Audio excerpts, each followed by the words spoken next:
இயேசு கிறிஸ்துவின் இனிய நாமத்திலே இந்த நான் வாழ்த்துகிறேன்.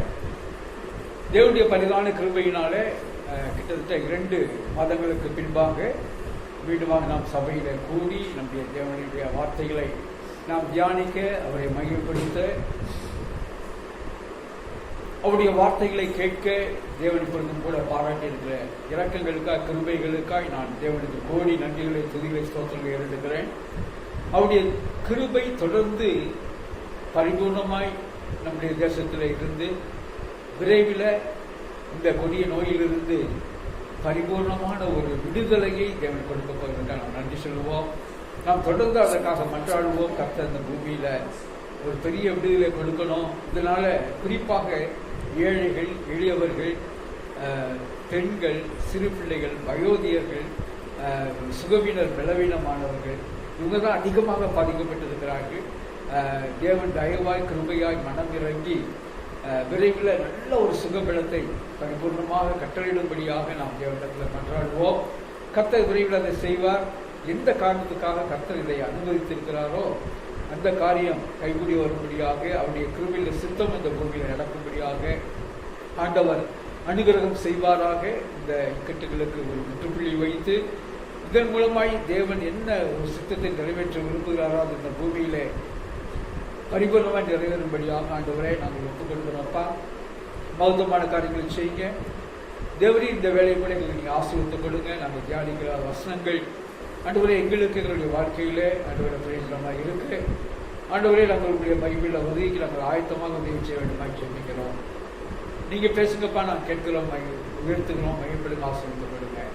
இயேசு ராஜாவின் ஈடு இணையற்ற இன்ப நாமத்தில் பிதாவே, ஆமென், ஆமென். கர்த்தருக்கு மகிமை உண்டாவதா. கர்த்தருக்கு ஸ்தோத்திரம். இந்த நாளில் கூட பவுல் எழுதின நிருபத்திலே கலாத்தியருக்கு எழுதின நிருபத்தை இந்த நாளிலே தியானிக்க கர்த்தர் உதவி செய்வாராக. பவுலின் நிருபம், கலாத்தியருக்கு எழுதின நிருபம்.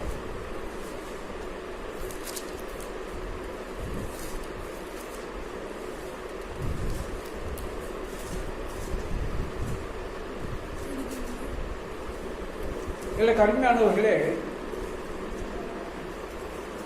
பவுல் அவர் எந்த விதமாக கிறிஸ்துவின் சீடர்களுக்கு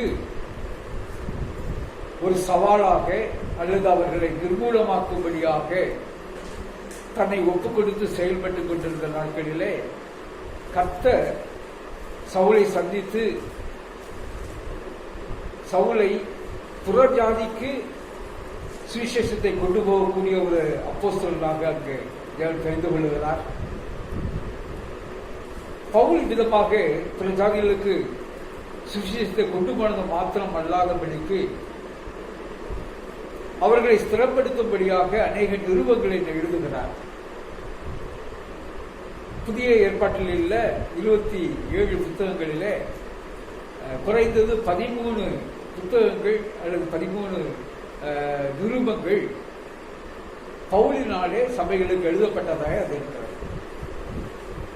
அதில் இந்த கலாத்தியருக்கு எழுதிய நிருபம், அதை குறித்து நாம் இந்த நாளில் தியானிக்கலாம். இந்த கலாத்தியா தேசம் என்பது கிமு 25 ரோமர்களாலே கால்ஸ் என்று சொல்லக்கூடிய ஒரு இன ஜனங்களை அதிகமாக குடியேற்றிய ஒரு தேசமாக இருக்கிற இந்த கலாத்தியா தேசம். இந்த கலாத்தியா தேசம், அந்த கால்ஸுங்கிறத குறித்து நீங்க சர்த்தத்தில் படிச்சிருக்கலாம். இந்த காமிக்ஸ் படிக்கிறவங்களுக்கு ரொம்ப அது தெரிந்த பெயரா இருக்கும். இந்த ஆஸ்ட்ரிக்ஸ் காமிக்ஸ் எல்லாம் கால்ஸை பத்தி நிறைய வரும். அவங்க ஒரு ஃபியர்லெஸ் கம்யூனிட்டி. அவங்க பயப்பட மாட்டாங்க. கொஞ்சம் பேரா இருந்தாலும் ரொம்ப பயப்படாம ரோமன் ஆர்மிக்கே எதிர்த்து நின்றவங்க அப்படின்னு சொல்லிட்டு நிறைய காமிக்ஸ்லாம் எழுதியிருப்பாங்க. அதை வச்சு அப்போ அந்த கால்ஸை ரோமர்கள் ஜெயித்து அவங்க அதுலேருந்து ஒரு பகுதியை இந்த கலாத்தியாவில் அவங்க குடியேற்றினார்கள்.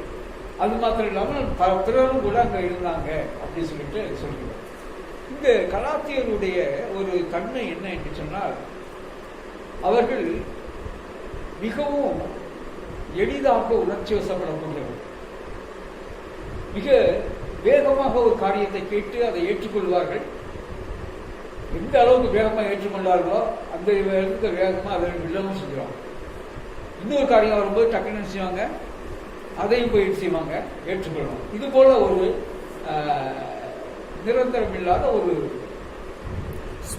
சுபாவம், மாறக்கூடிய சுபாவம் உள்ளவர். அவங்க மத்தியில போய் பவுல் ஊழியம் செய்கிறார். அந்த கலாத்தியாவில் வடக்கு பகுதி தெற்கு பகுதி இருக்கிறது. அந்த தெற்கு பகுதியிலே பவுல் தன்னுடைய முதலாவது மிஷனரி பயணத்தில் அங்கு சென்று ஊழியம் செய்கிறதாக, மேற்கு பகுதியில் 2ஆம் 3ஆம் மிஷனரி பயணங்களிலே ஊழியம் செய்ததாகவும்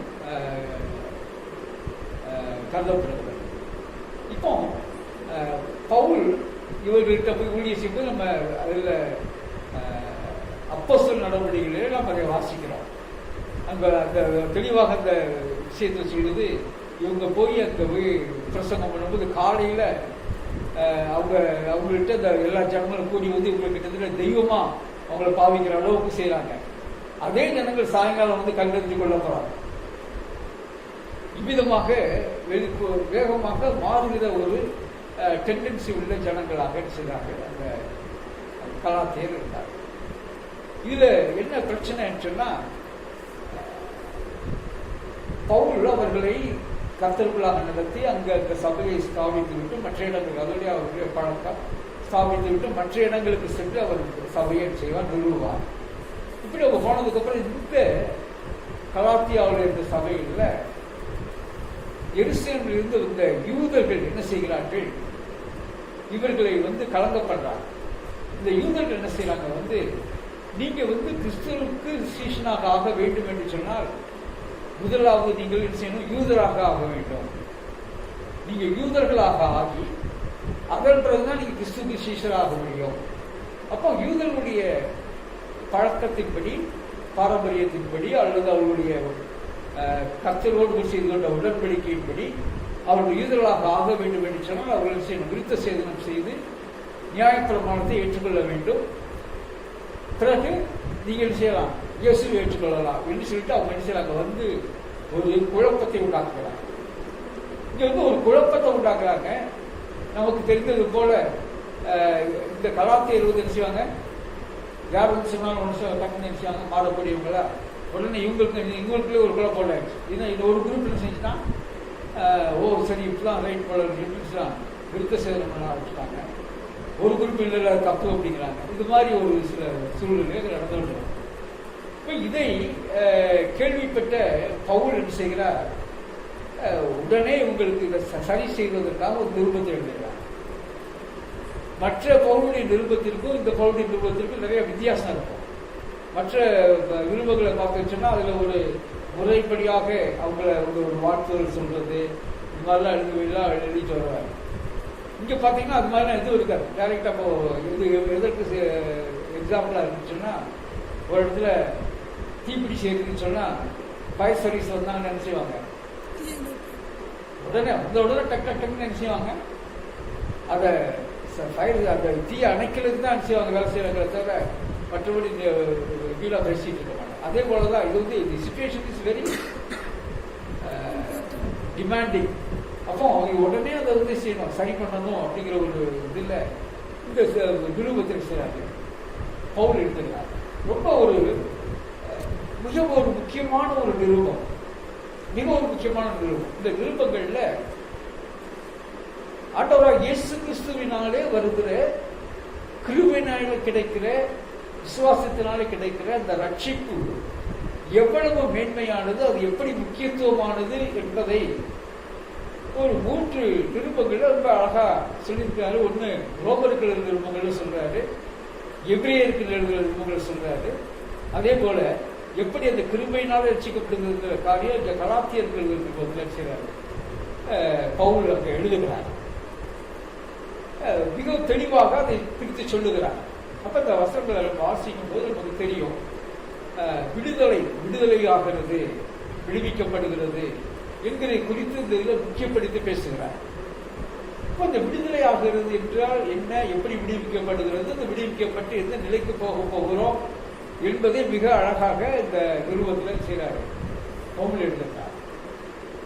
என்ன எந்த விதமான ஒரு அடிமைத்தனம், யார் எப்படி இருக்கிறார்கள் என்று சொல்லி பார்க்கும் பொழுது, இந்த உலகத்தில் இருக்கிற அடிமைத்தனம் பொதுவாக நாம் பார்க்கும்போது, ஒன்று யூதர்கள் என்ன நினைக்கிறார்கள், தங்களுக்கு உடன்படிக்கை இருக்கிறது, தங்களுக்கு கட்டளைகள் இருக்கிறது, நியாயப்பிரமாணம் இருக்கிறது, அதன்படியாக நாம் செய்கிறோம், ஆகையினாலே நாங்கள் விடுதலையாயிருக்கிறோம் என்று சொல்லி அவர்கள் நினைக்கிறார். ஒன்று. ஆனால் பவுல் சொல்ல வருகிறார், என்ன சொல்ல வருகிறார், நீங்கள் உங்களை இந்த நியாயப்பிரமாணமாக என்ன செய்யாது, விடுதலை ஆக்காது. நியாயப்பிரமாணம் உங்களுக்கு விடுதலை ஆக்கும்படியால, அந்த நியாயப்பிரமாணம் ஒருவனை குற்றப்படுத்துகிறது. ஒருவனை எந்த அளவுக்கு குற்றம் உள்ளவன் என்று சொல்லித்தான் நியாயப்பிரமாணம் செய்து வெளிப்படுத்துகிறது. இதை செய்யாதே, இது செய் என்று சொல்லுகிற பொழுது, அதை அவன் ஒரு செய்தான், அதை செய்யவில்லை என்று சொல்லுகிற பொழுது அது அவனை குற்றப்படுத்துகிறதாக இருக்கிறது. அப்போ ஒரு நியாயப்பிரமாணமானது ஒரு மனிதனை நீதிமானாக ஆக்கிறது இல்லை.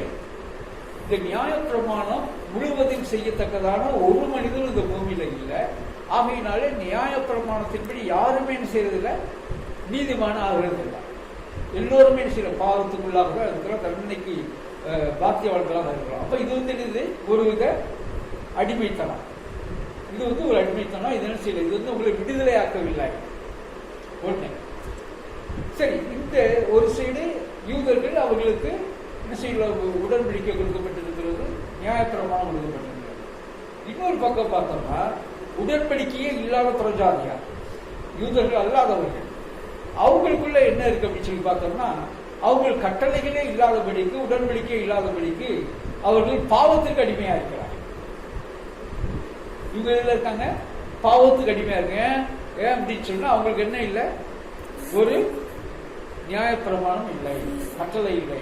அப்போ அவன் அதுவே இல்லாதபடிக்கு அவங்க பாவத்துக்குள்ள அடிமையா இருக்கிறாங்க. இவங்களை பார்த்தீங்கன்னு சொன்னா, தங்களை விடுதலை ஆக்க முடியாத ஒரு நியாயப்பிரமாணத்துக்குள்ள இவங்க அடைக்கப்பட்டிருக்கிறாங்க.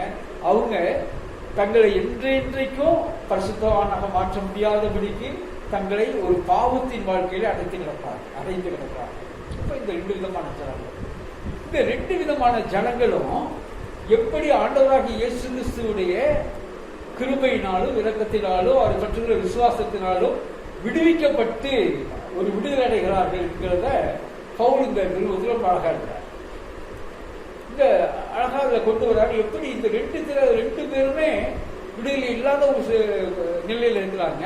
இந்த ரெண்டு பேருமே எப்படி செய்யறாங்க, விடுதலை அடைகிறாங்க இயேசு கிறிஸ்துவுக்குள்ளாக என்கிறத அங்க செய்யறாங்க. இந்த நிறுவனத்தில் அழகாக செய்யறாங்க, சுட்டி காட்டுறாங்க. கத்திர மையப்புள்ள கிறிஸ்துவத்தை அதை வாசிக்கும் போது நம்ம பார்க்கலாம். அதை வாசிப்போம். மனுஷராலும் அல்ல, மனுஷன் மூலமாயும் அல்ல, இயேசு கிறிஸ்துவினாலும் அவரை மரித்தோரிலிருந்து எழுப்பின பிதாவாகிய தேவனாலும் அப்போஸ்தலனாயிருக்கிற பவுலாகிய நானும் என்னோடு கூட இருக்கிற சகோதரர் எல்லாரும் கலாத்தியா நாட்டில் உள்ள சபைகளுக்கு எழுதுகிறதாவது, பிதாவாகிய தேவனாலும் நம்முடைய கர்த்தராகிய இயேசு கிறிஸ்துவினாலும் உங்களுக்கு கிருபையும் சமாதானமும் உண்டாவதாக. அவர் நம்மை இப்பொழுது இருக்கிற பொல்லாத பிரபஞ்சத்திலிருந்து விடுவிக்கும்படி நம்முடைய பிதாவாகிய தேவனுடைய சித்தத்தின்படியே நம்முடைய பாவங்களுக்காக தம்மை தாமே ஒப்புக் கொடுத்தார். அவருக்கு என்றென்றைக்கும் உள்ள சதா காலங்களிலும் மகிமை உண்டாவதாக. ஆமென். உங்களை கிறிஸ்துவின் கிருபையினாலே அழைத்தவரை நீங்கள் இவ்வளவு சீக்கிரமாய் விட்டு வேறொரு சுவிசேஷத்திற்கு திரும்புவதை குறித்து நான் ஆச்சரியப்படுகிறேன். வேறொரு சுவிசேஷம் இல்லையே. சிலர் உங்களை கலகப்படுத்தி கிறிஸ்துவினுடைய சுவிசேஷத்தை புரட்ட மனதாய் இருக்கிறார்களே அல்லாமல் வேறல்ல. நாங்கள் உங்களுக்கு பிரசங்கித்த சுவிசேஷத்தை அல்லாமல் நாங்களாவது வானத்திலிருந்து வருகிற ஒரு தூதனாவது வேறொரு சுவிசேஷத்தை உங்களுக்கு பிரசங்கித்தால் அவன் சபிக்கப்பட்டவனாய் இருக்க கடவன். முன் சொன்னது போல மறுபடியும் சொல்கிறேன், நீங்கள் ஏற்றுக்கொண்ட சுவிசேஷத்தை அல்லாமல் வேறொரு சுவிசேஷத்தை ஒருவன் உங்களுக்கு பிரசங்கித்தால் அவன் சபிக்கப்பட்டவனாய் இருக்க கடவன். இப்பொழுது நான் மனுஷரையா தேவனையா யாரை நாடி போதிக்கிறேன்? மனுஷரையா பிரியப்படுத்த பார்க்கிறேன்? நான் இன்னும் மனுஷரை பிரியப்படுத்துகிறவனாய் இருந்தால் நான் கிறிஸ்துவின் ஊழியக்காரன் அல்லவே? மேலும் சகோதரரே, என்னால் பிரசங்கிக்கப்பட்ட சுவிசேஷம் மனுஷருடைய யோசனையின்படியானது அல்ல என்று உங்களுக்கு தெரிவிக்கிறேன். நான் அதை ஒரு மனுஷனால் பெற்றதும் இல்லை, மனுஷனால் கற்றதும் இல்லை. இயேசு கிறிஸ்துவே அதை எனக்கு வெளிப்படுத்தினார். நான் யூத மார்க்கத்தில் இருந்த போது என்னுடைய நடக்கையை குறித்து கேள்விப்பட்டிருப்பீர்கள். தேவனுடைய சபையை நான் மிகவும் துன்பப்படுத்தி அதை பாழாக்கி என் ஜனத்தாரில் என் வயதுள்ள அநேகரை பார்க்கிலும் யூத மார்க்கத்திலே தேறினவனாய் என் பிதாக்களுடைய பாரம்பரிய நியாயங்களுக்காக மிகவும் பக்தி வைராக்கியம் உள்ளவனாய் இருந்தேன். அப்படி இருந்தும் நான் என் தாயின் வயிற்றில் இருந்தது முதல்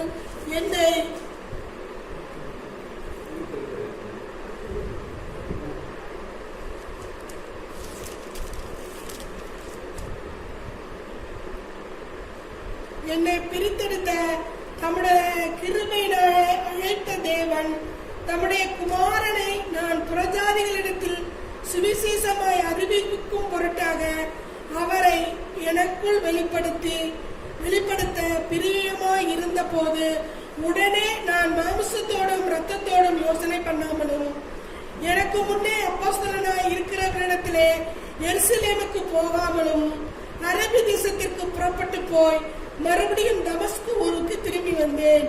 3 வருஷம் சென்ற பின்பு பேதுருவை கண்டுகொள்ளும்படி நான் எருசலேமுக்கு போய் அவனிடத்தில் 15 நாள் தங்கியிருந்தேன்.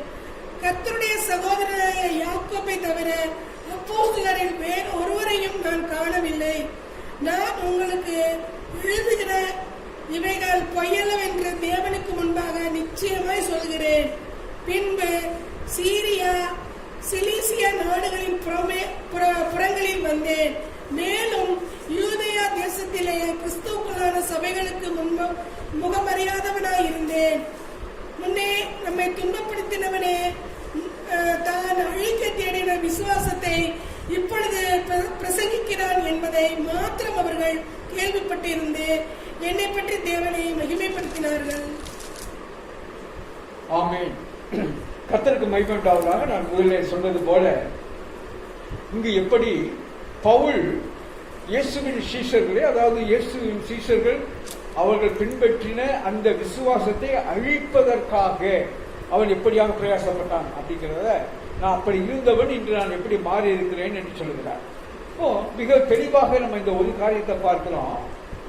அந்த அவர், அதாவது பவுல் அவர் பின்பற்றி வந்த அந்த நியாய பிரமாணம், அந்த உடன்படிக்கையின் காரியங்கள், இவை எல்லாம் தன்னை ரட்சிக்க முடியும், தன்னை விடுவிக்க முடியும் என்று சொல்லி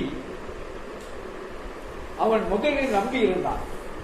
ஆனால் ஆண்டவராக இயேசு கிறிஸ்துவுடைய இரத்தத்தை விசுவாசிக்கிறது மூலமாகத்தான், இயேசுவை விசுவாசிக்கிறது மூலமாகத்தான், அந்த கிருபையின் மூலமாகத்தான் தான் ரட்சிக்கப்பட முடியும் என்பதை உணர்ந்த பின்பு தான் எந்த ஒரு விசுவாசத்தை அழிக்க அவர் நினைத்தாரோ அதே விசுவாசத்துக்கு என்ன ஆயிட்டாரு? அப்போஸ்தலன் ஆகிவிட்டார். ஒரு பெரிய ஒரு மாற்றம். இப்போ பவுல் எழுதின நிருபங்களிலேயே கொரிந்தியருக்கு எழுதின 2ஆம் நிருபம், இந்த கலாத்தியருக்கு எழுதின நிருபம், இந்த 2 நிருபங்கள்ல தான் வந்து ஒரு அப்போஸ்தலன், தேவனாலே தெரிந்து கொள்ளப்பட்ட ஒரு அப்போஸ்தலனாக இருக்கிறேன் என்பதை அவர் ஒரு உறுதிப்படாக சொல்லுகிறார். ஏன் அப்படின்னா, இங்க இன்னொரு குழப்பம் பண்ணி செஞ்சுட்டாங்க, உண்டாக்கிட்டாங்க. என்ன குழப்பம் உண்டாக்குனாங்க வந்த யூதர்கள் அப்படின்னா, நீங்க விருத்த சேதனை பண்ணா தான் என்ன செய்ய முடியும், இயேசுவா முதல்ல செய்ய முடியும், கிறிஸ்து விசேஷமா மாற முடியும் அப்படின்னு ஒன்று சொல்லிட்டாங்க. 2வது வந்து இந்த பவுல் சொல்றதெல்லாம் என்ன செய்யாதீங்க, கேட்காதுங்க.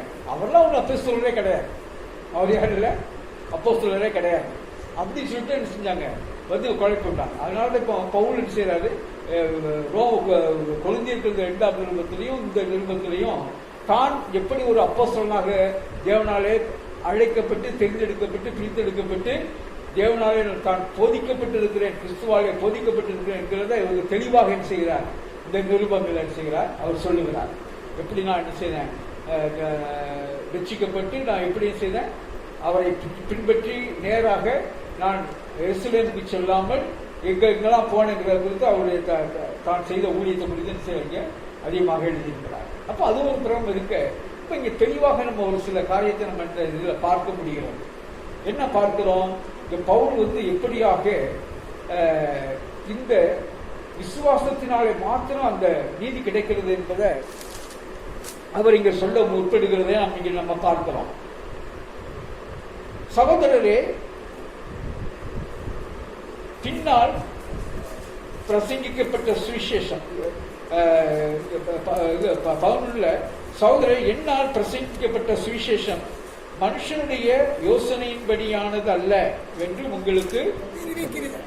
அப்போ இங்க நான் சொல்ற சுவிசேஷம் நான் ஒரு கற்பனையாகவோ அல்லது நான் என்ன சொல்லல, கர்த்தர் எனக்கு இதை வெளிப்படுத்தினார், அதை நான் உங்களுக்கு சொல்றேன். இப்ப இந்த சுவிசேஷம் அல்லாமல் வேறொரு சுவிசேஷத்தை யார் சொன்னாலும் செய்வீங்க, ஏற்றுக்கொள்ளாதீங்க.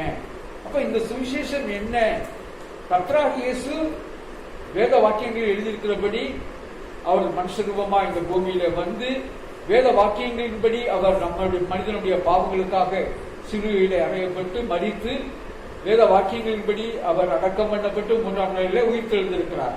அப்போ இந்த ஒரு சுவிசேஷத்தை அவரை நம்புகிறவர்கள், அவரை விசுவாசிக்கிறவர்கள் கிருபையினாலே அவர்கள் ரட்சிக்கப்படுவார்கள், அவருடைய கிருபையினாலே ரட்சிக்கப்படுவார்கள் என்கிறது தான் ஒரு சத்தியமாக இருக்கிறது, உண்மையாக இருக்கிறது. ஆகையினாலே எனக்கு அருமையானவர்களை, நீங்கள் இதை விசுவாசிக்கும்படியாக உங்களை நான் அழைக்கிறேன் என்று சொல்லி அங்கு பவுல் அவர்களோட பேசுகிறார். அதனால சொல்றாரு, உங்களை கிறிஸ்துவின் கிருபையினாலே அழைத்தவரை நீங்கள் இவ்வளவு சீக்கிரமாய் விட்டு வேறொரு சுவிசேஷத்திற்கு திரும்புவதை பற்றி நான் ஆச்சரியப்படுகிறேன். அப்போ நீங்க நல்லா புரிஞ்சுக்கிட்டீங்க, கிறிஸ்துவனுடைய அந்த சிலுவை மரணத்தை அடக்கத்தை உயிர்த்தெழுதல விசுவாசிக்கிறதுனால நீங்க ரட்சிக்கப்படுறீங்க அப்படிங்கிறத நீங்க புரிஞ்சுக்கிட்டீங்க, அதை ஏற்றுக்கொண்டீங்க, அதுதான் சுவிசேஷம். அதை விட்டுட்டு நீங்க இப்ப என்ன செய்றீங்க, வேற ஒரு சுவிசேஷம் போறீங்க. வேற ஒரு சுவிசேஷம், இன்னொரு வார்த்தை அவங்க சொல்றாங்க. என்ன சொல்றாங்க, நீங்க விருத்த சேதனம் பண்ணா தான் செய்ய முடியும், இயேசுடைய சிஷ்யா மாற முடியும். அப்போ அந்த ஒரு இதுக்கு நீங்க எப்படி போயிட்டீங்க அப்படின்னு சொல்லிட்டு என்ன செய்யறாங்க, அவர்களை கேள்வி கேட்கிறார். ரெண்டாவது அவர் அங்க சொல்றாரு, எங்களிடத்திலிருந்து சொல்லப்பட்ட இந்த சுவிசேஷத்தை தவிர வேறு ஒரு சுவிசேஷம் இல்லை. அவ்விதமாக யாரும் உங்களை வருவார்கள் சொல்வார்கள் என்று சொன்னால், உங்களை குழப்புவார்கள் என்று சொன்னால் ஒருபோதும் என்ன செஞ்சாங்க, குழம்பி போய் விடாதீர்கள்.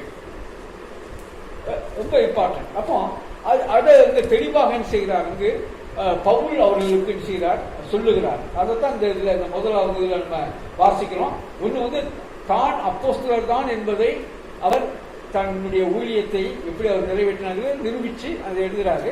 இரண்டாவது, எப்படியாக இந்த சுவிசேஷமானது எல்லோரையும் அது ரட்சிக்கிறது என்பதை அது குறித்து பேசுகிறார். அதுல 15-16 வசனத்துல, அப்படி இருந்தும் நான் என் தாயின் வயிற்றிலிருந்து பிறந்தது முதல் என்னை பிரித்தெடுத்து தம்முடைய கிருபையினால் அழைத்த தேவன் தம்முடைய குமாரனை நான் புறஜாதிகளிடத்தில் சுவிசேஷமாய் அறிவிக்கும் பொருட்டாக அவரை எனக்குள் வெளிப்படுத்த பிரியமாய் இருந்தபோது உடனே நான் மாமிசத்தோடும் ரத்தத்தோடும் யோசனை பண்ணாமலும் என்று சொல்லப்பட்டிருக்கிறது. அப்போ நான் ஆண்டவர் எனக்கு வெளிப்படுத்தினார், நான் அப்படியே நான் கீழ்ப்படுத்தின செய்தான் ஏற்றுக்கொண்டேன். அவ்வளவுதான். அதை குறித்து நான் செய்யல, எந்த வித ஒரு கேள்வியும் கேட்கவில்லை. அப்படியே நான் கீழ்ப்படிந்து நான் ஏற்றுக்கொண்டேன் என்று சொல்லி அங்கு பவுல் சொல்லுகிறதை நான் பார்த்தேன். அப்ப இவ்விதமாக அவர் ஏற்றுக்கொண்டபடினால அந்த விசுவாசத்தை குறித்து மிகவும் அவர் ஆணித்தனமாக அங்கு பேசுகிறார். அடுத்து 2ஆம் அதிகாரத்தில் பார்க்கிறோம். 14 வருஷம் அவர் தான் தன்னுடைய மறுபடியும் தொடர்ந்து சொல்றாரு. 14 வருஷம் சென்ற பின்பு நான் தீத்துவை கூட்டிக் கொண்டு பர்னபாவுடனே மறுபடியும் எருசலேமுக்கு போனேன். நான் தேவ அறிவிப்பினாலே போய் புறஜாதிகளிடத்தில் நான் பிரசங்கிக்கிற சுவிசேஷத்தை அவர்களுக்கு விவரித்து காண்பித்தேன். ஆயினும் நான் ஓடினதும் வீணாகாதபடிக்கு எண்ணிக்கை உள்ளவர்களுக்கே தனிமையாய் விவரித்து காண்பித்தேன். ஆனாலும் என்னுடனே கூட இருந்த தீத்து கிரேக்கனாயிருந்து விருத்த சேதனம் பண்ணிக்கொள்ளும்படி கட்டாயம் பண்ணப்படவில்லை. அப்போ தீத்துவை இவர் அழைத்துக் கொண்டு போகிறார். அவருக்கு கிறிஸ்துவனுடைய சீஷனாக இருக்கிறார். அவர் கிரேக்கராக இருந்தாலும் கூட என்ன செய்யல, விருத்தசேதனம் விருத்த சேதனம் பண்ணப்படலை. அப்போ அங்கே தெளிவாக இங்கு பவுல் பேசுகிறார், நான் பிரசங்கிக்கிறது ஒண்ணு இல்லை, நான் செய்யறது ஒண்ணு இல்லை. அதுதான் நான் நீங்க புறஜாதியர் விருத்த சேதனம் பண்ண வேண்டியது இல்லைன்னு நான் உங்களுக்கு சொல்லிட்டு என் கூட இருக்கிறவருக்கு நான் விருத்த சேதனம் பண்ணிட்டு கூட்டிட்டு போகல. நான் எதை பிரசங்கிக்கிறேனோ அதை தான் நான் செய்திருக்கிறேன் அப்படிங்கிறத செய்யறாரு. அங்க தெளிவாக அங்க காட்டுகிறார். கிறிஸ்து இயேசுக்குள் நமக்கு உண்டான சுயாதீனத்தை உளவு பார்த்து நம்மை நியாயப்பிரமாணத்திற்கு அடிமைகளாக்கும் பொருட்டாக பக்க வழியாய் நுழைந்த கள்ள சகோதரர் நிமித்தம் அப்படி ஆயிற்று. அப்போ இங்க நம்ம தெளிவாக பார்க்கிறோம், நமக்கு ஆண்டவராகிய இயேசு கிறிஸ்துவுக்குள்ளாக என்ன கிடைச்சிருக்குது, ஒரு சுயாதீனம், ஒரு விடுதலை கிடைத்திருக்கிறது. ஆனால் அந்த விடுதலை எங்க இல்லை, நியாயப்பிரமாணத்துக்குள்ள அந்த விடுதலை இல்லை. அப்ப நம்ம அந்த விடுதலையை பெற்றுக்கொண்டதுனால ஒரு சிலர் என்ன செய்யறாங்க, பொறாமையினால அல்லது நமக்கு இந்த இவ்வளவு எளிதா இவங்களுக்கு விடுதலை கிடைச்சிருச்சுங்கிற காரியத்தினால நம்மளை என்ன செய்யறாங்க, அடிமைப்படுத்த பாக்குறாங்க. எதுக்கு அடிமைப்படுத்த பாக்குறாங்க, மீண்டும் நியாயப்பிரமாணத்துக்கு அடிமைப்படுத்த பாக்குறாங்க. அதனால நீங்க அதை செய்யாதீங்க, கேட்டுக்கொள்ளாதீர்கள். சுவிசேஷத்தின் சத்தியம் உங்களிடத்திலே நிலைத்திருக்கும்படிக்கு நாங்கள் ஒரு நாழிகையாயிலும் அவர்களுக்கு கீழ்ப்படிந்து இணங்கவில்லை. அப்போ இந்த நாம் சுவிசேஷம் சொல்லுகிற சத்தியத்திற்கு மாத்திரம் நம்ம கீழ்ப்படிந்திருக்க வேண்டும். அதுதான் நம்மளை விடுதலையாக்கும். அல்லாமலும் எண்ணிக்கை உள்ளவர்களாய் இருந்தவர்கள் எனக்கு ஒன்றும் போதிக்கவில்லை. அவர்கள் எப்படிப்பட்டவர்களாய் இருந்தாலும் எனக்கு கவலை இல்லை. தேவன் மனுஷனிடத்தில் பட்சபாதம் உள்ளவர் அல்லவே. அதுவும் அல்லாமல் விருத்தசேனம் உள்ளவர்களுக்கு அப்போஸ்தலனாய் இருக்கும்படி பேதுருவை பலப்படுத்தினவர் புறஜாதிகளுக்கு அப்போஸ்தலனாய் இருக்கும்படி என்னையும் பலப்படுத்தினபடியால் விருத்தசேதனம் உள்ளவர்களுக்கு சுவிசேஷத்தை பிரசங்கிக்கும்படி பேதுருக்கு கையளிக்கப்பட்டது போல விருத்தசேதனம் இல்லாதவர்களுக்கு பிரசங்கிக்கும்படி எனக்கு கையளிக்கப்பட்டது என்று அவர்கள் கண்டு எனக்கு அளிக்கப்பட்ட கிருபையை அறிந்தபோது தூண்களாக எண்ணப்பட்ட யாக்கோபும் கேபாவும் யோவானும் தாங்கள் விருத்தசேதனம் உள்ளவர்களுக்கும் நாங்கள் புறஜாதிகளுக்கும் பிரசங்கிக்கும்படி அந்யோன்ய ஐக்கியத்திற்கும் அடையாளமாக எனக்கும் பர்னபாவுக்கும் வலதுகை கொடுத்து கர்த்தரை நினைத்துக் கொள்ளும்படி மாத்திரம் சொன்னார்கள். அப்படி செய்யும்படி அதற்கு முன்னமே நானும் கர்த்தலவனாக இருந்தேன். இப்போ பவுல் சொல்றாரு, என்ன சொல்ல வர்றாரு, இவ்விதமாக இந்த சுவிசேஷத்தின்படி விசுவாசத்தினாலே நாம் விடுதலையாக்கப்படுகிறோம் என்கிற காரியம் யாருனால உண்டாது, மனிதனால உண்டாகல. தேவன் எனக்கு இதை ஆலோசனை கொடுத்தார். ஒன்று. இரண்டாவது, இதை குறித்து எருசலேமில் உள்ள சபைக்கு தூணாக இருக்கிற முக்கியமான அப்போஸ்தலர்கள் இவைகள் என்ன செய்திருக்கிறாங்க, அங்கீகரித்திருக்கிறார்கள்.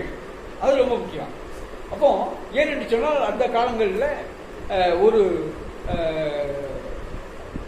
தேவனுக்கு அடுத்த காரியங்களை பின்பற்றுவதிலே ஏதாவது ஒரு கருத்து வேறுபாடு வந்தது என்று சொன்னால் அதற்காக இருக்கிற மூப்பர்கள் சங்கம் என்ன செய்வாங்க, கூடி அவைகளை ஆராய்ந்து வேதத்தின் அடிப்படையிலே அவைகளை விவாதித்து இதற்கு இதுதான் தீர்வு என்று சொல்லி என்ன செய்வாங்க, முடிவு விடுவாங்க. அதான் பற்றி நம்ம புதிய ஏற்பாடு பார்க்கிறோம், சனகரிப்பு சங்கம் என்று சொல்லி பார்க்கிறோம். அவங்க கூடி என்ன செய்வாங்க, இதை முடிவு செய்வாங்க. இப்போ புதிய ஏற்பாட்டு சபையில அதற்கு முக்கியமாக இருக்கிறதான இங்க போட்டிருந்தார், எனக்கு அளிக்கப்பட்ட கிருபையை அறிந்த போது தூண்களாக எண்ணப்பட்ட யாக்கோபும் கேபாவும் யோவானும் என்று சொல்லி. அப்ப இவங்க முக்கியமான 3 எல்டர்ஸ். அவங்களும் மற்ற சங்கத்தார்கள் எல்லாம் செய்றாங்க, முடிவு செய்து இது சரியே, என்ன சரியே, அதாவது புறஜாதிகள் என்ன செய்ய வேண்டியதில்லை, விருத்தசேதனம் செய்ய தேவையில்லை. அப்படி நம்ம கம்பல் பண்ணணும்னு சொன்னா என்ன ஆகும், நியாயப்பிரமாணம் முழுவதையும் அவர்கள் என்ன செய்ய வேண்டும், கடைபிடிக்க வேண்டும் என்கிற ஒரு கட்டாயத்துக்குள்ள வரும். அப்படி கட்டாயம் வருகிற பொழுது நியாயப்பிரமாணம் என்ன செய்ய முடியாது, ஒரு மனிதனை விடுதலை ஆக்க முடியாது, நீதிமானம் ஆக்க முடியாது. அப்போ கிறிஸ்து எதற்காக அவர் பாடுபட்டு நம்மை விடுதலை ஆக்கினாரோ அந்த ஒரு முழுமையான ஒரு ரட்சிப்பை செய்ய முடியாது, அங்கே அடைய முடியாது. மீண்டுமாக என்னதான் இருக்கும், அடிமைத்தனம் தான் இருக்கும். ஆகையினால அது தவறுங்கிறத செய்யறாங்க. அற்புதமாக இந்த இதில் எழுதுறாரு. மேலும் அங்கு ஒரு டபுள் ஸ்டாண்டர்ட் இங்க பாக்குறோம். இந்த யூதர்கள் அந்த பாரம்பரியத்தில் செஞ்சவங்க, நல்லா கவனிங்க, பாரம்பரியத்தில் ஊர்னவங்க, பாரம்பரியத்தில் ஊறி போனவங்க. ஆகையினால அவங்களால என்ன செய்ய முடியல, இதெல்லாம் அவங்களால ஏற்றுக்கொள்ள முடியல. இதனால என்ன செய்ய முடியல, நம்ம ஒரு பாரம்பரியம் என்ன, நம்ம பிதாவின் இடத்துல எவ்வளவு பெரிய சாக்கியம் பெற்றிருக்கிறோம். எதனால பெற்றிருக்கிறோம்? விருத்த சேதத்தினால பெற்றிருக்கிறோம், நியாயப்பிரமாணத்தினால் பெற்றிருக்கிறோம், நம்ம செலுத்துகிற பலிகளினால பெற்றிருக்கிறோம். ஆனால் இவர்கள் என்ன செஞ்சுட்டாங்க? இயேசுவை பெற்றுள்ள விசுவாசத்தினால நாங்கள் செஞ்சோம், பிதாவுடைய பிள்ளைகளாகிட்டோம் சொல்றாங்க. அப்போ இவங்களால என்ன செய்ய முடியாத ஏற்றுக்கொள்ள முடியல. அது ஒரு டபுள் ஸ்டாண்டர்ட். ஆமா ஆமா அப்படித்தான் அப்படின்னு சொல்றதுங்க. இப்போ மற்ற யூதர்கள் வரும்போது என்ன செய்யறது? அப்படி இல்லை அப்படிங்கிறது. அப்போ இது போல அங்க ஒரு மாய்மாலமான காரியங்கள் செய்யறாங்க. அப்போ பேதுருவே செய்யறாரு, அங்க செய்யறாருன்னு சொல்லிட்டு அதற்காக இங்க பவுல் அவர்களை எதிர்த்து நிற்கிறார். அதை பத்தி இங்க எழுதுறாரு. 11ஆம் அதிகாரம் 11ஆம் வசனத்துல இருந்து எழுதுறாரு. மேலும் பேதுரு அந்தியோகியாவுக்கு வந்தபோது அவன் மேல் குற்றம் சுமந்ததினால் நான் முகமுகமாய் அவனோடு எதிர்த்தேன். எப்படியெனில் யாக்கோபின் இடத்திலிருந்து சிலர் வருகிறதற்கு முன்னே அவன் புறஜாதியாருடனே சாப்பிட்டான். அவர்கள் வந்தபோதோ விருத்த சேதனம் உள்ளவர்களுக்கு பயந்து விலகி பிரிந்தான். மற்ற யூதரும் அவனோட கூட மாயம் பண்ணினார்கள். அவர்களுடைய மாயத்தினாலே பர்னபாவும் இழுப்புண்டான். இப்படி அவர்கள் சுவிசேஷத்தின் சத்தியத்திற்கு ஏற்றபடி சரியாய் நடவாததை நான் கண்டபோது எல்லாருக்கும் முன்பாக நான் பேதுருவை நோக்கி சொன்னது என்னவென்றால், யூதனாய் இருக்கிற நீர் யூதர் முறைமையாக நடவாமல் புறஜாதியார் முறைமையாக நடந்து கொண்டிருக்க, புறஜாதியாரை யூதர் முறைமையாக நடக்கும்படி நீர் எப்படி கட்டாயம் பண்ணலாம்? புறஜாதியாரில் பிறந்த பாவிகளாய் இராமல் சுபாவத்தின்படி யூதராய் இருக்கிற நாமும் இயேசு கிறிஸ்துவை பற்றும் விசுவாசத்தினாலே அன்றி நியாய பிரமாணத்தின் கிரியையினாலே மனுஷன் நீதிமானாக்கப்படுவதில்லை என்று அறிந்து நியாய பிரமாணத்தின் கிரியையினால் அல்ல, கிறிஸ்துவை பற்றும் விசுவாசத்தினாலே நீதிமான்களாக்கப்படும்படிக்கு கிறிஸ்து இயேசுவின் மேல் விசுவாசிகளானோம். நியாய பிரமாணத்தின் கிரியையினாலே எந்த மனுஷனும் நீதிமானாக்கப்படுவதில்லையே. கிறிஸ்துவுக்குள் நீதிமான்களாக்கப்படும்படி நாடுகிற நாமும் பாவிகளாக காணப்படுவோமானால் கிறிஸ்து பாவத்திற்கு காரணரோ அல்லவே. நான் இடித்து போட்டவைகளையே நான் மறுபடியும் கட்டினால் பிரமாணத்தை மீறுகிறவன் என்று காணப்படுவேன். தேவனுக்கென்று பழைக்கும்படி நான் நியாய பிரமாணத்திற்கு மறித்தேனே. கிறிஸ்துவனிடையே கூட சிலுவையில் அறையப்பட்டேன். ஆயினும் பிழைத்திருக்கிறேன். இனி நான் அல்ல, கிறிஸ்துவே எனக்குள் பிழைத்திருக்கிறார். நான் இப்பொழுது மாமிசத்தில் பிழைத்திருக்கிறதோ என்னில் அன்பு கொடுத்து எனக்காக தம்மை தாமே ஒப்பு கொடுத்த தேவனுடைய குமாரனை பற்றி விசுவாசத்தினாலே பிழைத்திருக்கிறேன். நான் தேவனுடைய கிருபை விருதாவாக்குறதில்லை. நீதியானது நியாய பிரமாணத்திலே வருமானால் கிறிஸ்து மறுத்தது வீணாயிருக்குமே. அப்போ இந்த பகுதியில மிக தெளிவாக பவுல் அங்க அவங்க தெளிவுபடுத்துகிறார். என்ன என்று சொன்னால், நியாய பிரமாணம் அதை கடைபிடிக்கிறதுனால ஒரு மண் நெல் செய்வதில்லை, நீதிமானாக்கப்படுவதில்லை. அதை மொத்தம் 613 கட்டளைகள் இருக்குது. பழைய ஏற்பாட்டில் சொல்லப்பட்டிருக்கிறது. அதுல 365 கட்டளைகள் இதெல்லாம் செய்யணும், இதெல்லாம் செய்யக்கூடாதுன்னு சொல்லி இருக்குது. மீதம் உள்ள கட்டளைகள் இதெல்லாம் செய்யணும்னு சொல்லியிருக்கு. அப்போ ஏன்னு நாம் மையப்படுவதாக இவ்விதமாக இந்த கட்டளைகளை 613 கடைபிடித்தவர்கள் யாரும் இல்லை, ஒருவருமே இல்லை.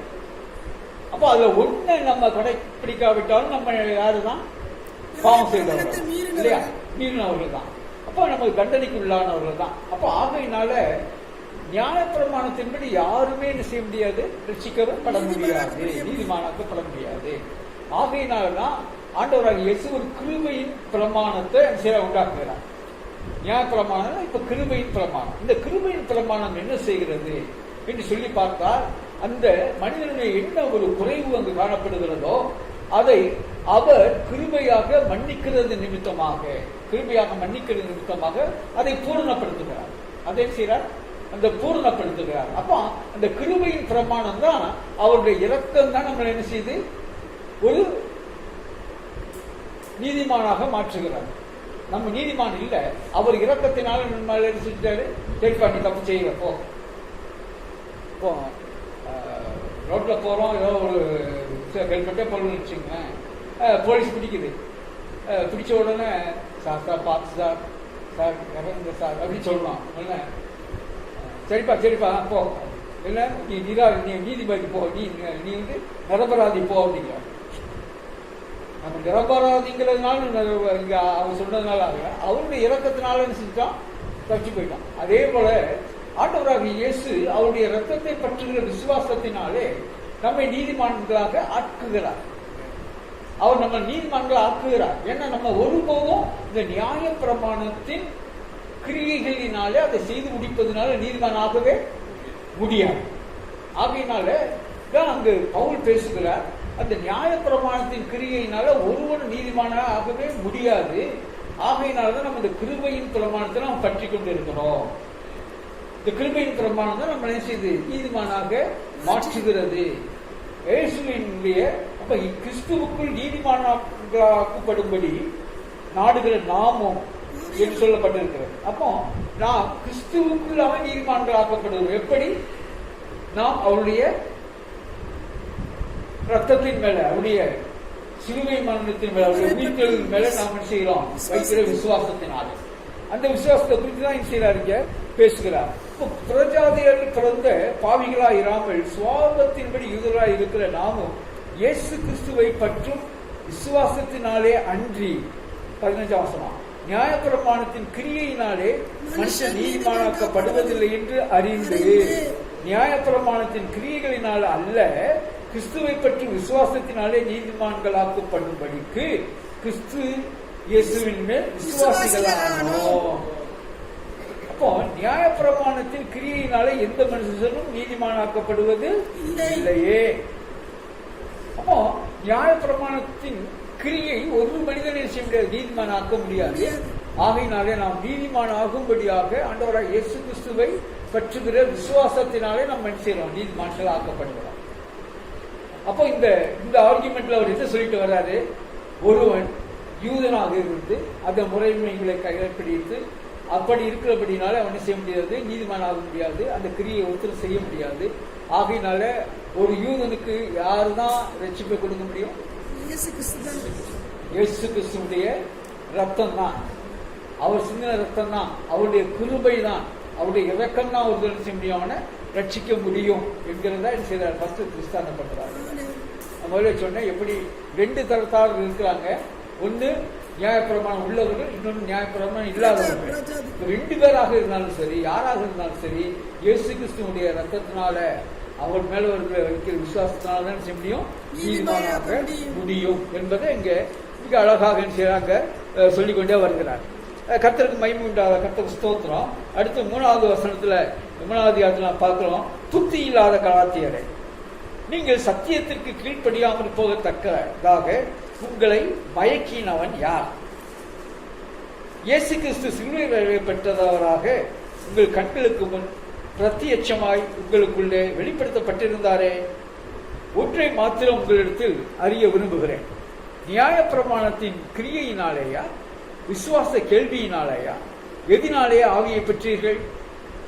ஆவியினாலே ஆரம்பம் பண்ணின நீங்கள் இப்பொழுது மாமிசத்திலே முடிய போகிறது என்ன? நீங்கள் இத்தனை புத்தியினரா? இத்தனை பாடுகளையும் வீணாய்ப்பட்டீர்களோ? அவைகள் வீணாய் போயிற்றே. அன்றைய உங்களுக்கு ஆவியை அளித்து உங்களுக்குள்ளே அற்புதங்களை நடப்பிக்கிறவர் அதை நியாய பிரமாணத்தின் கிரியைகளினாலேயா விசுவாச கேள்வியினாலேயா எதினாலே செய்திருக்கிறார்? ரொம்ப அற்புதமான ஒரு கேள்வி எங்க கேட்கிறார். எனக்கு அருமையானவர்களே, இங்க நம்ம பார்க்கிறோம், நியாய பிரமாணம் கலாத்தியர் பார்க்கிற புத்தி இல்லாத கலாத்தியரே, நீங்க எப்படி நீங்க ரட்சிக்கப்பட்டீங்க கேட்கிறார். நீங்க எப்படி ரட்சிக்கப்பட்டீங்க? 613 நியாய பிரமாணத்தையும் நீங்க கடைபிடிச்சுதான் ரட்சிக்கப்பட்டீங்களா? இல்ல, நீங்க ஆண்டவராகிய இயேசுவை குறித்து, அவருடைய கிருபையை குறித்து, அவர் சிலுவையிலே செய்து முடித்த அந்த ரட்சிப்பை குறித்து நீங்கள் கேள்விப்பட்டீர்கள், அதை விசுவாசித்தீர்கள், நீங்க ரட்சிக்கப்பட்டீங்க கேட்கிறார். அப்போ எதுக்கு நீங்க ஆவியில தான் ஆரம்பிச்சீங்க, பிறகு ஏன் மறுபடியும் நீங்க மாமிசத்துக்கு போறீங்க? நியாயப்பிரமாணத்தை பின்பற்றி சொல்லி நீங்க விருத்த சேதனை பண்ண போறீங்க? ரெண்டாவது யோசித்து பாருங்கள், உங்களுடைய ரட்சிப்பு எப்படி வந்தது? உங்களுக்கு நியாயப்பிரமாணத்தை நீங்க கடைபிடிச்சதுனால வரல, இயேசு விசுவாசத்தினால உங்களுக்கு ரட்சிப்பு வந்தது. அப்படி இருக்கும்போது நீங்கள் மறுபடியும் நீங்க அங்க போறீங்க? அதான் கேட்கிறாரு, நீங்கள் ஆவியில ஆரம்பித்து மாமிசத்துல போய் முடிக்கிறது என்ன? முடிக்கிறது ஆவியில ஆரம்பிச்சதே, ஆவியில ஆரம்பிச்சாச்சு. அப்ப தொடர்ந்து ஆவியில தான் போனீங்க, மாம்சத்துக்கு போறீங்க. அப்போ ஆவியினாலே திருப்தி இல்லாதவர்களே, கர்த்தரை நாம் மையப்படுவா, கர்த்தருக்கு ஸ்தோத்திரம். இப்ப நம்ம இங்க ஒரு காரியத்தை நாம் பார்க்கிறோம். அனுதினமும் நாம் நம்முடைய ரட்சிப்பிலே நிலைத்திருக்க, ரட்சிப்பை காத்துக்கொள்ள நான் எதை சார்ந்து கொள்கிறோம்? தேவனுடைய இரக்கத்தையும் அன்பையும் கிருபையும் சார்ந்து கொள்கிறோம். ஏனென்று சொன்னால் அவரே நம்முடைய கிரியைகளிலே உள்ள குறைபாடுகளை மன்னித்து பூர்ணமாக்குகிறார். ஆமென். நம்ம கிரியையில என்ன இருக்குது? குறைவு இருக்கிறது. கிருபையில குறைவு இருக்கிறது. நான் என்னுடைய கிரியையை முழுமையாக செய்து விட்டேன், அதனாலே நான் ரட்சிக்கப்படுவேன் என்று சொல்லி ஒருவர் சொல்ல முடியும் என்று சொன்னால், ஆண்டவராகிய இயேசு கிறிஸ்து இங்க பூமியில வந்து சிலுவையை வரலாம் சந்திக்க வேண்டிய அவசியமே இல்லை. ஆமென். ரைட் தானே?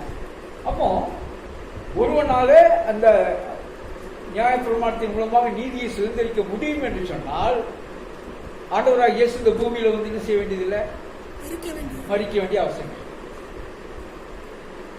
இது அவசியமா இருக்கிறதுங்கிறதுக்காக அவர் என்ன செய்யறார்? வந்து பூமியில செய்யறார், வந்து தன்னை ஒப்பு கொடுக்கிறார். அதத்தான் அந்த 2வது வசனத்துல 2வது அதிகாரத்துல 21 வசனத்துல பார்த்தோம்.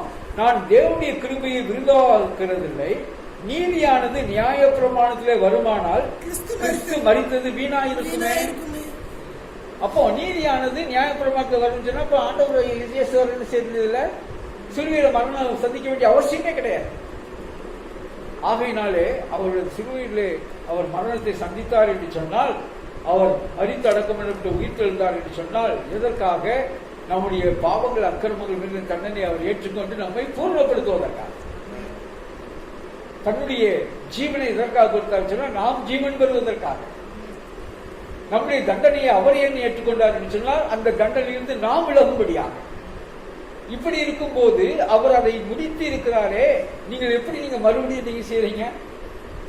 நியாயப்பிரமாணத்துக்கு எப்படி நீங்க போறீங்க அப்படின்னு சொல்லிட்டு செய்றாருங்க கேட்கிறார். அப்போ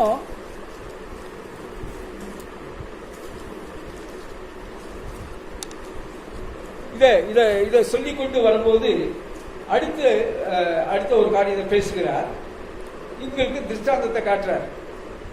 6ஆம் வசனத்திலிருந்து, அப்படியே ஆபிரகாம் தேவனை விசுவாசித்தான், அது அவனுக்கு நீதியாக எண்ணப்பட்டது. ஆகையால் விசுவாச மார்க்கத்தார்கள் எவர்களோ அவர்களே ஆபிரகாமின் பிள்ளைகள் என்று அறிவீர்களாக. இப்போ ஒரு முக்கியமான காரியத்தை இங்க கொண்டு வர்றாரு. 2 காரியத்தை கொண்டு இணைக்கிறார். இப்ப யூதர்கள் என்ன நினைச்சிட்டு இருந்தாங்க? நாங்கெல்லாம் ஆபிரகாமின் சந்ததி, நாங்கள் ஆபிரகாமின் சந்ததி, அவருடைய பிள்ளைகள், அதனால நாங்க ஆசீர்வதிக்கப்பட்டவங்க, அதனால நாங்க விசேஷித்தவர்கள், அதனால நாங்க ஆண்டவருடைய கிருபையை பெற்றவங்க என்று சொல்லி அவர்கள் தங்களை விசேஷித்தவர்களாக காண்பித்தார்கள். ஏன் விசேஷித்தவர்களாக காண்பித்தார்கள் சொன்னா, எங்களுக்கு என்ன இருக்குது? நியாயப்பிரமாணம் இருக்குது. இப்போ பவுல் சொல்றாரு, நீங்க சொல்றீங்களே ஆபிரகாம் உங்களுக்கு தந்தைன்னு சொல்லிட்டு, ஆபிரகாம் எப்பொழுது நீதிமானாக அவன் ஆசைப்பட்டான்? தேவனை விசுவாசித்ததுனால்தான் அவன் நீதிமானாக ஆசைப்பட்டான். ஏனென்று சொன்னால், நியாயப்பிரமாணமானது அதற்கு அப்புறம் ஆபிரகாம், ஈசாக்கு, யாக்கோபுடைய 12 கோத்திரங்கள், அப்புறம் அவங்க பின்னாடி என்ன செய்யறாங்க? அவங்க என்ன செய்யறாங்க? யாக்கோபும் அந்த பிள்ளைகளும் எகிப்துக்கு போறாங்க. அங்க 430 வருஷம் இருக்கிறாங்க. அதுக்கப்புறம் விடுதலை ஆகி வர்றாங்க. அதுக்கப்புறம் அந்த விடுதலை வரும்போது சீனாய் மலையில ஆண்டவராகிய தேவன் 10 கட்டளை கொடுக்கிறார். அங்க எல்லாம் கொடுக்கிறாரு. அப்போ நியாயப்பிரமாணம் எப்போ வருது? கடைசியில தான் வருது, சீனாய் மலையில தான் வருது. ஆனால் ஆபிரகாமும் அவன் விசுவாசித்ததுனால அன்னைக்கு அவன் என்ன செஞ்சான்? ஆண்டவரை நீதிமானாக்கப்பட்டான். அப்போ தெளிவாக சொல்லுகிறார், நீங்க யூதர்களே நீங்க என்ன செய்யறீங்க? நீங்க பெருமை பாராட்டுறதுல இல்ல, ஆபிரகாமே என்ன செய்ய, நீங்க பெருமை பாராட்டுகள், இந்த ஆபிரகாமே அவன் நீதிமான் ஆக்கப்பட்டது அவன் விசுவாசத்தினால்தான், இந்த நியாயப்பிரமாணம் அல்ல என்று சொல்லி அவர்கள் சொல்றார். அப்போ மேலும் தேவன் விசுவாசத்தினாலே புறஜாதிகளை நீதிமான் ஆக்குகிறவர் என்று வேதம் முன்னதாக கண்டு உனக்குள் சகல ஜாதிகளும் ஆசீர்வதிக்கப்படும் என்று ஆபிரகாமுக்கு சுவிசேஷமாய் முன்னறிவித்தது. அந்தபடி விசுவாச மார்க்கத்தார் விசுவாசம் உள்ள ஆபிரகாமுடனே ஆசீர்வாதிக்கப்படுகிறார். இப்போ இங்க 2 பேரையும் மனதில் சேர்த்தார். அப்போ ஆபிரகாம் எப்படியாக அவர் ஆசீர்வதிக்கப்பட்டார்? அவர் விசுவாசித்தார், ஆகையினால் நீதிமான்கள் எனப்பட்டார். ஆகையினாலே நீங்கள் அவ்விதமாக நீங்கள் செய்யப்படுகிறது போல விசுவாச மார்க்கத்தாராகிய இந்த புறஜாதிகளும் செய்வாங்க. ஆபிரகாமுக்குள்ள நீதிமான்களை ஆக்கப்படுகிறது மாத்திரம் இல்ல, ஆபிரகாமுக்குள்ள அந்த சந்ததியும் செய்யப்படும், ஆசீர்வதிக்கப்படும். அந்த அவங்களும் ஆசீர்வதித்து செய்வாங்க, பெற்றுக்கொள்கிறார்கள். அந்தபடி விசுவாசம் இருக்கிறார்கள். விசுவாசம் உள்ள ஆபிரகாமுடனே ஆசீர்வதிக்கப்படுகிறார்கள். நியாயப்பிரமாணத்தின் கிரியைக்காரராகிய யாவரும் சாபத்திற்கு உட்பட்டிருக்கிறார்கள். இப்ப அடுத்து நியாயப்பிரமாணத்தின் கிரியையே நான் செஞ்சு அதை சார்ந்து கொள்வேன் நீங்க நினைச்சீங்கன்னா என்னதான் உங்களுக்கு மிச்சம் இருக்கு? சாபம் தான்.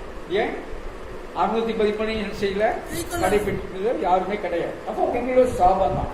நியாயப்பிரமாண புத்தகத்தில் எழுதப்பட்டவைகள் எல்லாம் செய்யத்தக்கதாக அவைகளில் நிலைத்திராதவனை எவனோ அவன் சபிக்கப்பட்டவன் என்று எழுதியிருக்கிறதே.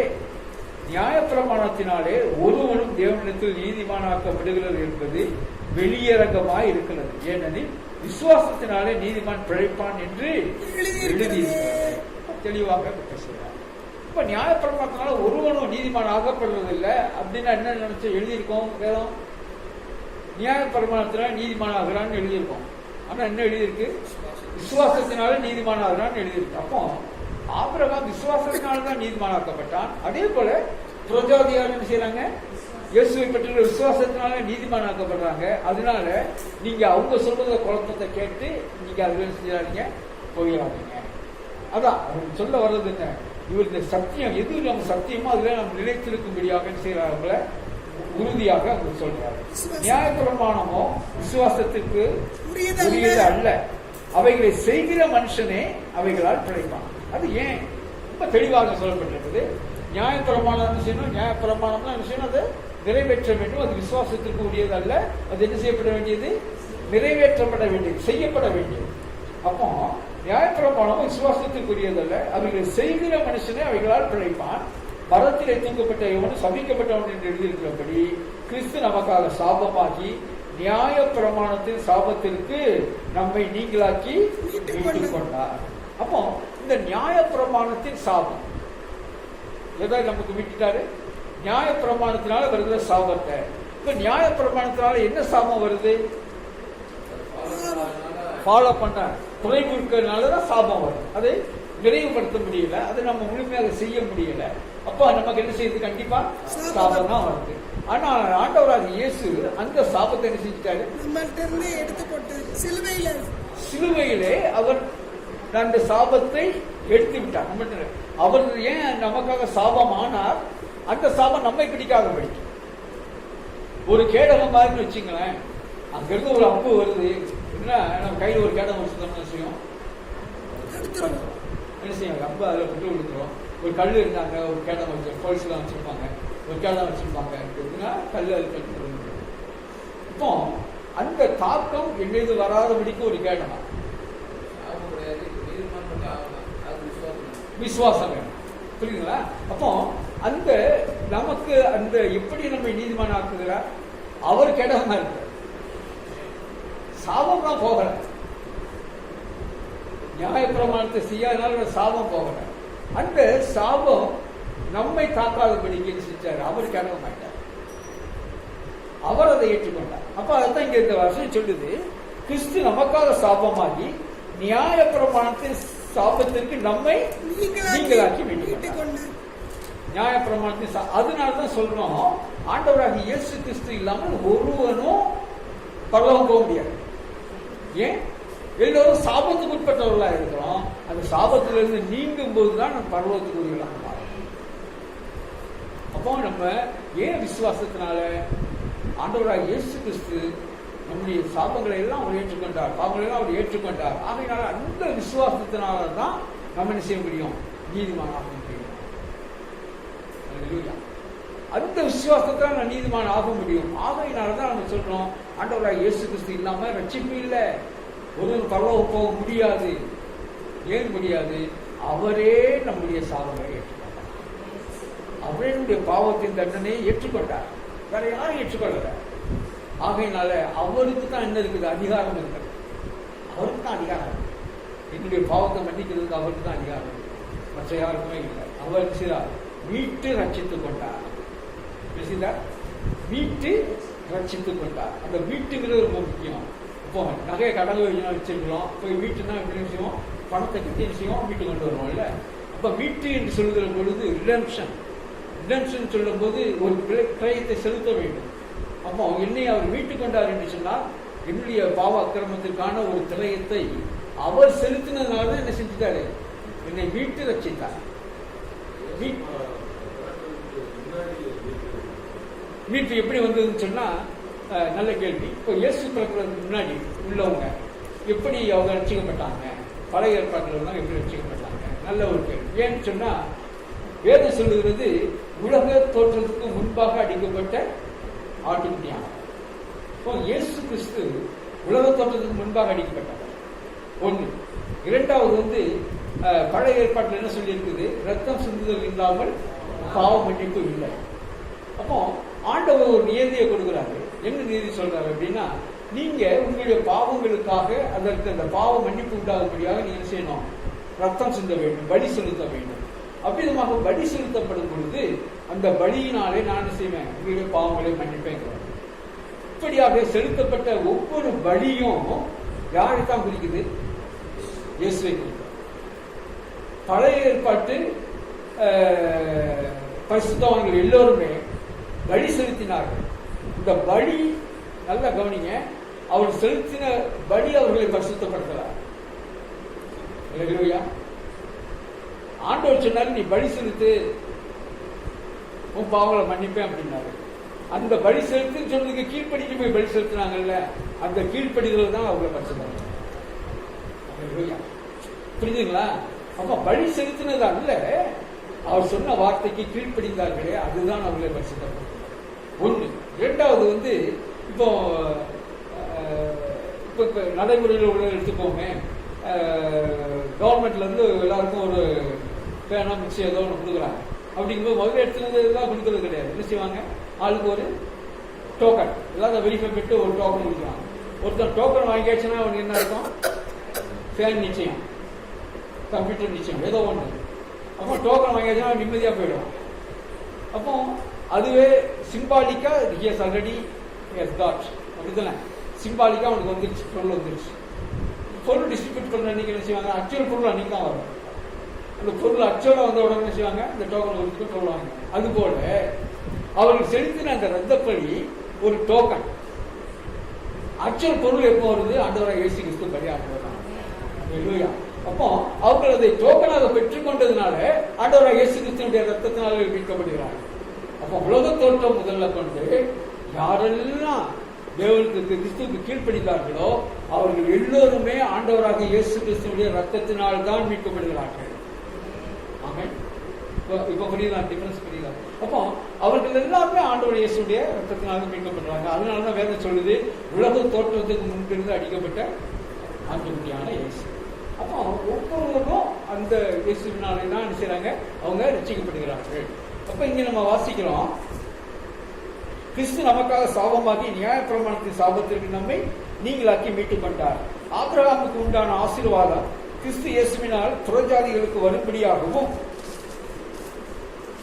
ஆவியை குறித்து சொல்லப்பட்ட வாக்குத்தத்தத்தை நாம் விசுவாசித்ததினாலே பெற்றுக்கொள்ளும்படியாகவும் இப்படி ஆயிற்று. அப்போ அந்த ஆபிரகாமுக்கு கொடுக்கப்பட்ட ஆசீர்வாதம் அந்த விசுவாசத்தினால் நாமும் பெற்றுக்கொள்கிறோம். எதனால பெற்றுக்கொள்ளல, உன்னுடைய விருத்த சேதத்தினாலேயோ நீ நியாயப்பிரமாணத்தை கடைபிடிக்கிறதுனாலயோ அந்த ஆசீர்வாதம் வரல. எப்படி ஆபிரகாம் விசுவாசத்தினாலே அவர் ஆசீர்வாதத்தை பெற்றாரோ, நீதிமானாக்கப்பட்டாரோ, அதே விசுவாசத்தின் மூலமாக நாமும் இங்க பவுல் எங்க யார சொல்றாருன்னா, தன்னை ஒரு புறஜாதியோடு சேர்த்துட்டு அதுக்காக பேசுறாரு. அவர் யூதர் நாமும் சொல்லும்போது அவர் தன்னை identifying himself with the Gentiles.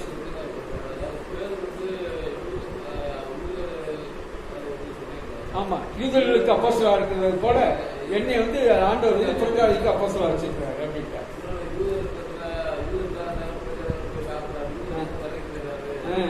அப்படி சொன்னா அப்ப அவர் நான் செய்தேன், முகமுகமா எதிர்த்தேன் அப்படிங்கிறார். அப்ப இவர் கண்டுக்காம விடல. இவர் நீ செய்த தப்பு, மனுஷனுக்காக நம்ம வெளியில ஆசைப்படக்கூடாது. தேவன் என்ன சொல்றாரோ நம்ம செய்யணும், போதாட்சணை இல்லாம நம்ம விஷயம் கரெக்டா ஃபாலோ பண்ணணும் அப்படிங்கிறத அங்க அவங்ககிட்ட பேசுறாரு. அடுத்து, சகோதரரே, மனுஷன் முறைமையின்படி சொல்லுகிறேன், மனுஷர்களுக்குள்ளே உறுதி பண்ணப்பட்ட உடன்படிக்கையை ஒருவனும் தள்ளுகிறதும் இல்லை, அதனால ஒன்றையும் கூட்டுகிறதும் இல்லை. ஆபிரகாமுக்கும் அவனுடைய சந்ததிக்கும் வாக்குத்தத்தங்கள் பண்ணப்பட்டன. சந்ததிகளுக்கு என்று அநேகரை குறித்து சொல்லாமல் உன் சந்ததிக்கு என்று ஒருவனை குறித்து சொல்லியிருக்கிறார். அந்த சந்ததி கிறிஸ்துவே.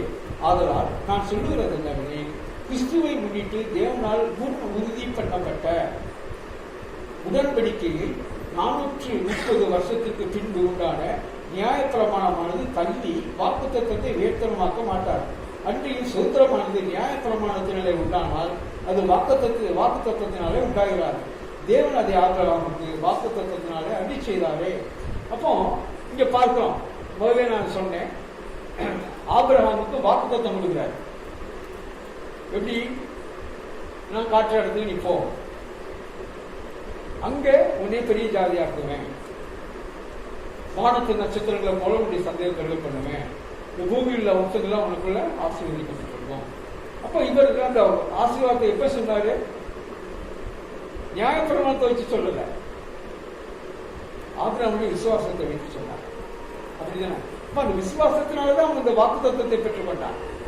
அப்ப நியாயப்பிரமாணத்தின் மூலமாக அந்த ஆசீர்வாதம் அவனுக்கு வரல, வாக்கு தத்துவத்தின் மூலமாக ஆசீர்வாதம் உண்டு. ஆமென். அப்போ அந்த வாக்கு தத்துவம் தான் சொல்லுது, உன்னுடைய சந்ததி என்று சொல்லுகிற அந்த சந்ததியாக கிறிஸ்து, அந்த கிறிஸ்துவின் மூலமாக நமக்கு அந்த ஆசீர்வாதத்தை தரும். எது தருது?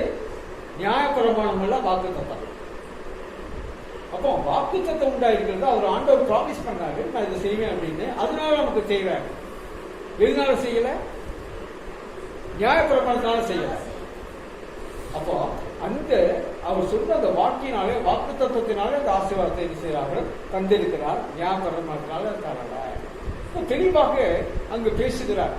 ஒருவன் நியாயப்பிரமாணம் உள்ளவனா இருந்தாலும் சரி, நியாயப்பிரமாணம் இல்லாதவனா இருந்தாலும் சரி, 2 பேருமே ஆண்டவராகிய இயேசு கிறிஸ்துவுடைய இரத்தத்தை பற்றுகிற விசுவாசத்தினாலே மாத்திரமே நீதிமானாக்கப்படுவான். அதன் மூலமாகவே ரட்சிக்கப்படுவான். சரியா? அப்ப இதை தெளிவாக செய்யறாங்க, அவங்களுக்கு சொல்றாரு. அதனால நீங்க சொல்றாரு, அன்றையும் சுதந்திரமானது நியாயப்பிரமாணத்தினாலே உண்டானால் அது வாக்கு தத்துவத்தினால உண்டாகிறார். தேவன் அதை ஆபிரகாமுக்கு வாக்கு தத்துவத்தினாலே அருளி செய்தாரு. அந்த ஆசீர்வாதத்தை எப்படி கொடுத்தாரு? வாக்கு தத்துவத்தினாலதான் கொடுத்தாரு. முடிச்சுலாமா? அந்த வசனத்தை வாசிக்கணும். முடிச்சுலாமா? ஓகே. அப்படியானால் நியாயப்பிரமாணத்தின் நோக்கம் என்ன? வாக்கு தத்துவத்தை பெற்ற சந்ததி வருமளவும் அது அக்கிரமத்தின் நிமித்தமாக கூட்டப்பட்டு தேவதூதரை கொண்டு மத்தியஸ்தன் கையிலே கட்டளையிடப்பட்டது. இந்த பகுதியை நம்ம அடுத்த வாரம் தியானிப்போம், தொடர்ந்து தியானிப்போம். 19 தொடர்ந்து தியானிப்போம். ஏன்னா இதுல ஒரு சில காரியங்கள் இன்னும் கொஞ்சம் டீப்பா உங்களுக்கு விளக்கம் இல்லை, முழுசா முடிக்கும் போது நமக்கு ஒரு பெரிய உண்டாகும். ஆர்கியூமெண்டே வராது. எப்படி ஆர்கியூ பண்றாரு? நியாயப்பிரமாணம் உள்ள ஜனங்கள், நியாயப்பிரமாணம் இல்லாத ஜனங்கள் 2 பேருமே எப்படிதான் ரட்சிக்கப்படுறாங்க? இயேசு கிறிஸ்துவை பற்றின விசுவாசத்தினால ரட்சிக்கப்படுறாங்க, வாக்கு தத்துவத்தினால ரட்சிக்கப்படுறாங்க. அதனால அவங்க ஆசீர்வாதத்தை பெற்றுக்கொள்றாங்க. அப்போ இதை சொல்லிட்டு வர்றாரு. அப்போ எதுக்கு நியாயப்பிரமாணத்தை கொடுத்தாரு? அடுத்த கேள்வி வர்றாங்க. அதுக்கு பதில் இங்கே தான் இருக்கு, கீழே வருது. அப்போ அதை நம்ம டீப்பா மனுஷனும் அதை மெடிடேட் பண்ணணும். இல்லை அவசரமாக பண்ணோம்னா சரியாகும். அப்போ அதுலேருந்து நம்ம அடுத்த வருஷம் பார்ப்போம், தொடர்ந்து பார்ப்போம். கர்த்தர் நம்மை ஆசீர்வதிப்பாராக. ஜெபித்து நம்ம முடிக்கலாம்.